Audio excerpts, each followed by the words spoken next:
जय हिंद दोस्तों, आइए आज सीखते हैं परसेंटेज का बेसिक कॉन्सेप्ट जो प्रत्येक एग्जाम के लिए इम्पोर्टेंट है, जिसमें मैथ पूछा जाता है। जैसे हो गया railway, SSC, state level exam, bank, ये सब के लिए बहुत इम्पोर्टेंट होगा। आइए मेरे साथ जुटिए और बेसिक से सीखिए। परसेंटेज दिया हुआ है कि 1/2 को प्रतिशत में बदलें। 1/2 को प्रतिशत में बदलते हैं तो क्या करते हैं, 1/2 गुना कर लेते हैं 100 से। अब इसको डिवाइड करेंगे तो कितना बार में कटेगा, 50 बार में। इसका मतलब क्या हो गया, 50%। कहने का अर्थ हुआ कि 1/2 का प्रतिशत में वैल्यू कितना हो गया, तो प्रतिशत में वैल्यू हो गया 50%। उसी तरह 1/3 का प्रतिशत में मान कितना हो जाएगा, तो 33.1/3% हो जाएगा। या इसी बात को लिख सकते हैं 33.33%, या इसी बात को 33.34% लिख सकते हैं। अब अगला है कि 1/4 का प्रतिशत में मान कितना होगा, 25%। उसी तरह 1/5 का प्रतिशत में मान कितना हो जाएगा, तो 20% हो जाएगा। जैसे 1/3 का मान हो गया 33.1/3%, तो यहीं पर दे देगा आपको दूसरा, जैसे देगा यहाँ पर इसी का हो जाएगा 2/3 का मतलब क्या हो जाएगा, देखिए यहाँ पर 2 से गुना किए तो इधर भी क्या करेंगे, इधर भी 2 से गुना कर देंगे, इधर भी 2 से गुना कर देंगे तो कितना आ जाएगा, 66.2/3%। इसको ऐसे भी लिख, 2/3 का क्या हो गया प्रतिशत में मान, तो 66.2/3%। या इसी को 66.2/3% को भिन्न में कहेगा तो क्या आ जाएगा, 2/3 हो जाएगा।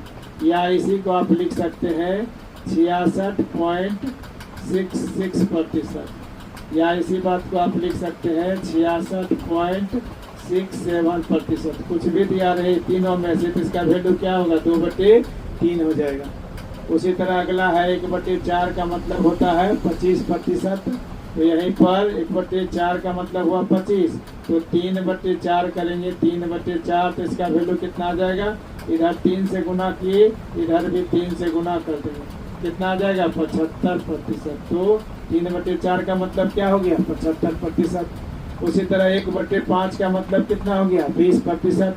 1/5 का मतलब है 20%, तो यहीं पर आ जाएगा 2/5 का वैल्यू कितना होगा, 2/5 का मतलब हो जाएगा 40%। इधर 2 से गुना किए, इधर भी 2 से गुना कर देंगे, इधर भी 2 से गुना किए, इधर भी 2 से गुना कर देंगे। 2/5 का मतलब क्या हो गया, 40%।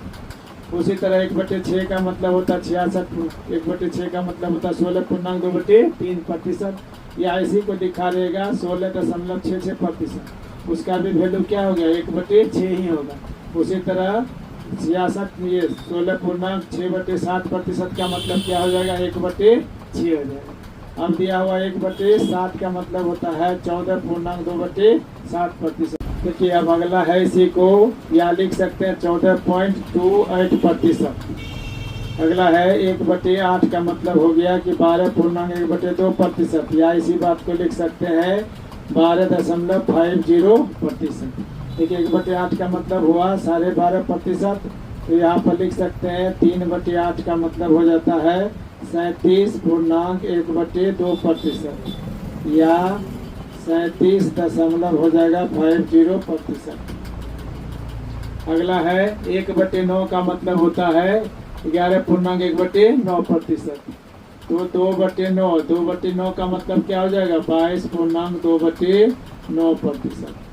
इसी में आ जाएगा 4/9 का मतलब हो जाएगा 44.4/9%। इसी में 5/9 का हो जाएगा 55.5/9%। इसी में आ जाएगा 7/9 का मतलब हो जाएगा 77.7/9%। अगला दिया हुआ 1/10 का मतलब क्या हो गया, 10%। उसी तरह से 1/11 का मतलब प्रतिशत में कितना हो गया, 9.1/11%। 1/12 का मतलब हुआ 8.1/3%। या इसी को लिख सकते हैं 8.33%। या इसी को लिख सकते हैं 8.34%। अब 1/13 का मतलब हो गया 7.9/13% में। 1/14 का मतलब हो गया 7.1/14 और 1/15 का मतलब हो गया 6.2/3% या 6.66%, या इसी को लिख सकते हैं 6.67%। 1/16 का मतलब हुआ 6.1/4%, या इसी को लिख सकते हैं 6.25%। 1/17 का मतलब हो जाता है 5.15/17%। और अगला है 1/18 का मतलब 5.5/9%। 1/19 का मतलब हो गया 5.5/19%। 1/20 का मतलब हो गया 5%। ठीक है, अगला 3/5 कीजिएगा तो कितना आ जाएगा? देखिए यहाँ 3 से गुना करेंगे तो 3/20, इधर भी 3 से गुना कर देंगे तो कितना आ जाएगा? 15%। कहने का अर्थ हुआ कि 3/15 का मतलब 3/20 का मतलब क्या हो गया? 15%। 1/25 का मतलब होता है 4% में, उसी तरह 2/25 का मतलब होता है 8% में, उसी तरह 3/25 का मतलब कितना आ जाएगा? 12%, और 4/25 का मतलब हो जाएगा 16%।